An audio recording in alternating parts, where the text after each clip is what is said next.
Welcome to the Slop Temple. We pray this video helps. You start by sourcing a 5G Wi-Fi device because a 4G phone cannot decode 5G natively. Get a portable 5G hotspot or a 5G router with a Wi-Fi radio, insert an active 5G SIM, then power it on near a window for best initial reception. Once done, open the hotspot's admin page on any laptop or phone to confirm carrier provisioning and correct APN. Make sure firmware is current so the hotspot advertises a stable 5G Wi-Fi network for your phone to join. Now configure the hotspot and join from your 4G phone.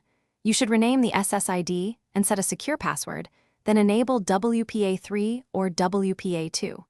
Once done, choose the 5 GHz Wi-Fi band for faster throughput if your phone supports it, and set a clear channel to avoid interference. Make sure DHCP is enabled or assign a static IP on your phone if required, and input reliable DNS servers. After connecting, verify the hotspot shows a 5G signal and that your phone obtains an IP address and internet access. Finish by testing and optimizing. Run a speed test from your phone to confirm you're riding the hotspot's 5G backhaul. If speeds are low, move the hotspot closer to a window, elevate it, or attach an external antenna to improve signal. Make sure the device stays powered or plugged in for stable performance. If something goes wrong, reboot the hotspot first.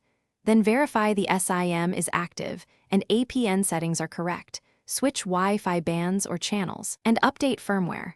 That single troubleshooting step usually resolves most connection failures. Thanks for watching. Consider subscribing if we helped you.